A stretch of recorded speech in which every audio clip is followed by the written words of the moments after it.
ശക്തികേന്ദ്രമായ വൈക്കത്ത് നേതാക്കളുടെയും പ്രവർത്തകരുടെയും കൊഴിഞ്ഞുപോക്കിൽ സിപിഐയിൽ ആശങ്ക. അടുത്തിടെ മുൻ MLA കെ അജിത് ഉൾപ്പെടെ നിരവധി പേർ BJPയിൽ ചേർന്നതാണ് ആശങ്കയ്ക്ക് കാരണം. അതേസമയം വൈക്കത്ത് പാർട്ടിയുടെ അടിത്തറ ശക്തമെന്ന് ജില്ലാ secretary VK Santhosh Kumar media വണിനോട് പറഞ്ഞു. മധ്യകേരളത്തിൽ സിപിഐയുടെ ശക്തി കേന്ദ്രമാണ് വൈക്കം. സമരചരിത്രവും പോരാട്ടവും നിറഞ്ഞ മണ്ണിൽ പാർട്ടിക്ക് പ്രതിരോധം സൃഷ്ടിക്കുകയാണ് നേതാക്കളുടെയും പ്രവർത്തകരുടെയും കൊഴിഞ്ഞുപോക്ക്. 2 തവണ MLA ആയിരുന്ന കെ അജിത് കഴിഞ്ഞ ദിവസം BJPയിൽ ചേർന്നു. AIYF നേതാവ് PR രജനിയും പാർട്ടി ബന്ധം ഉപേക്ഷിച്ച് BJP അംഗത്വം എടുത്തു. തലയാഴത്തെ മുൻ നേതാവ് PX ബാബു, മക്കളായ കാസ്ട്രോ, ചെഗുവേര, ക്ലിന്റൺ എന്നിവർ കഴിഞ്ഞ മാസമാണ് BJP പാളയത്തിലെത്തിയത്. 100-ലധികം പേർ CPIയിൽ നിന്നും BJPയിൽ എത്തിയെന്നാണ് BJP നേതൃത്വത്തിന്റെ അവകാശവാദം.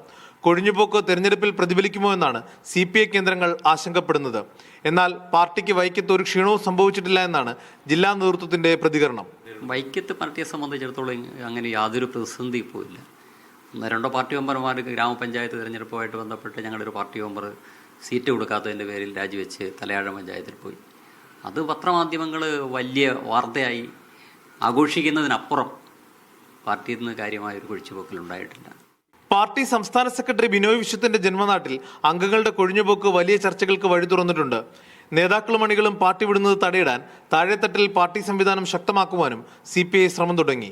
ജോസി ബാബു, മീഡിയ 1, കോട്ടയം.